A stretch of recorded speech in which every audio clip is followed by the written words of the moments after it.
who study conducting. Oh, well, okay. Young people who study conducting would follow the protocol of climbing the ladder, by trying to become the music director of maybe an existing orchestra. Yeah, a smaller one, okay, a more local one, in the States, for example.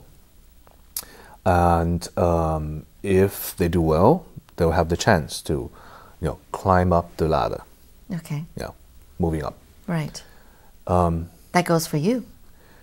Actually, well, I had that choice, of course. I had that option. Okay. But I decided to come back to Taiwan and start my own orchestra. Right. That's the hard way to do it. Yeah. Yeah. How did you get around to looking for all these people to form your own orchestra? Yeah. In the beginning, the talent or the people, the players, was not the problem because I have many good colleagues, good schoolmates who are good musicians. Okay. People around about my age, and who also had ideals. So the first step, of course, was to find and collect these people. Yeah. So I had my founding members ready, and I started to look for sponsorship, and also a venue, a place to rehearse. And once all these elements were in place, we just went. Yeah. Yeah.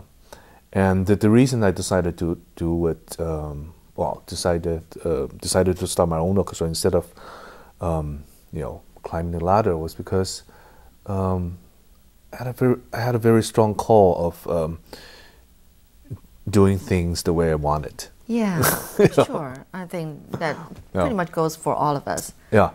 And I also saw myself perhaps more, not qualified or equipped, but more suitable in various senses to be able to do this in Taiwan. Yeah.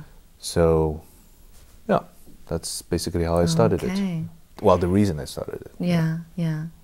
And how many years has it been now? 12. 12 years. Wow.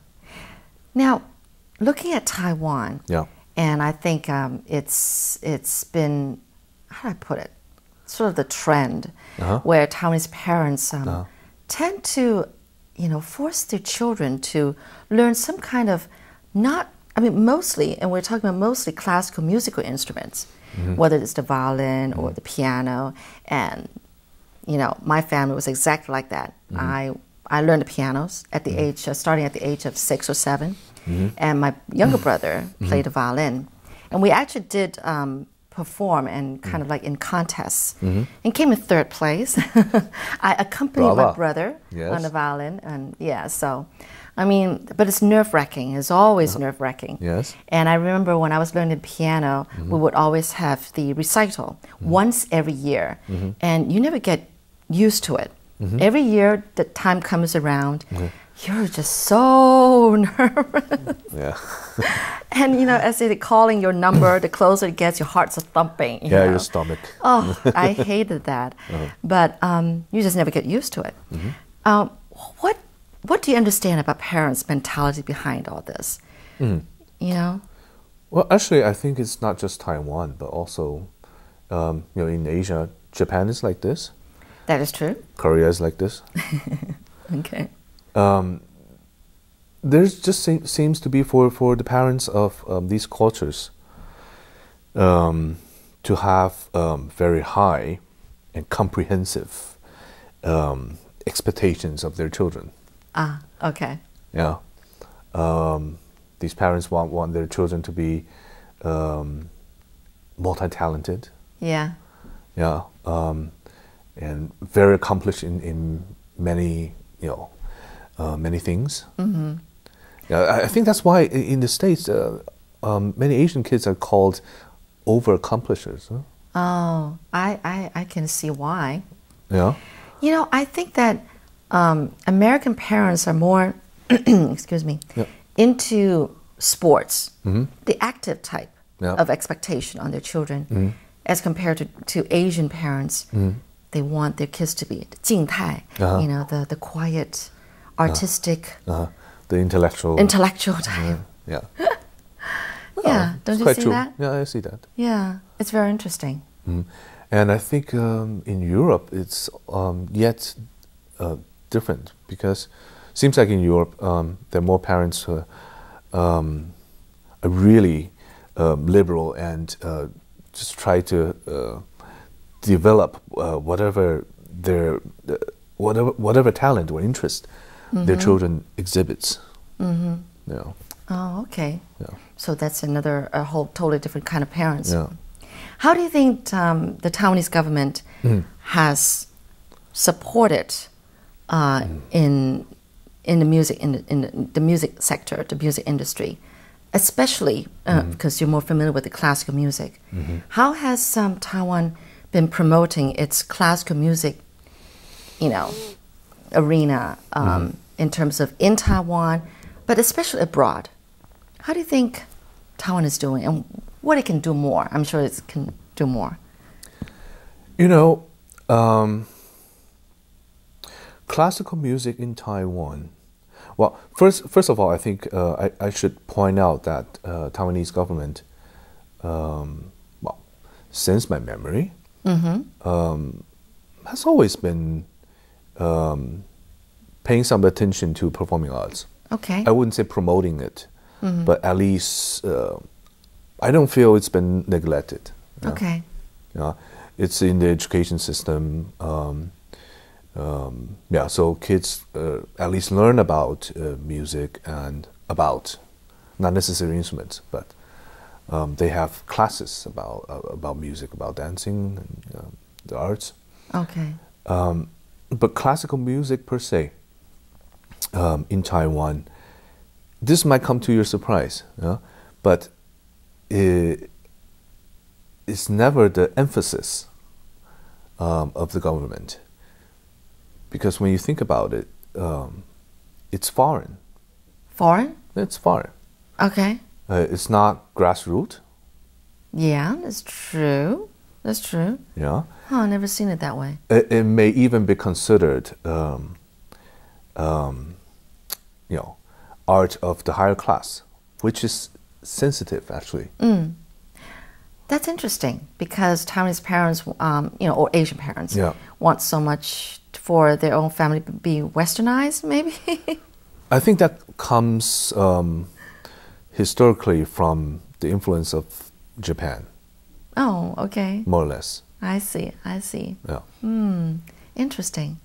Yeah. So, what do you think Taiwan can do more in the sense, or rather, what have you seen abroad when you go perform in other countries that you thought something that Taiwan can work on, and maybe you've even managed to try to tell the appropriate agency about this, if you had been able to communicate with them?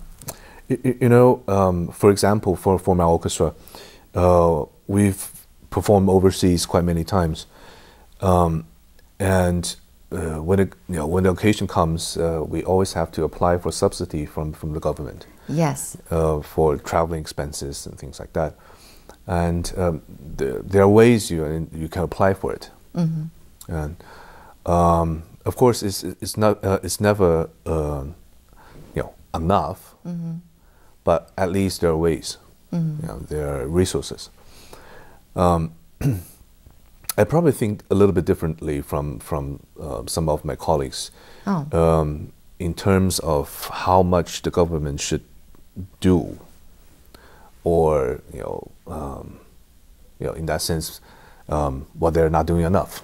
Yeah, I think differently. I think performing arts or any arts, should surrender. Oh, okay. To the reality of All right. Market. Yes. Yeah, and there's no excuse. Mm-hmm. Yeah, you just have to find your ways to, convince people that what you do or what you perform is worthy of their attention. Mm-hmm. Mm-hmm. Yeah, worthy of their spending. Do you think the percentage of Taiwanese population compared to abroad, other countries, has a good size of people that enjoy, appreciate classical music? Actually, many of my Western friends, musicians, some of them are, curators or managers of international scale. And whenever they come to Taiwan and they see the audience of Taiwan, they envy us. Okay. Yeah, because they see a lot of young people, young audience. Oh.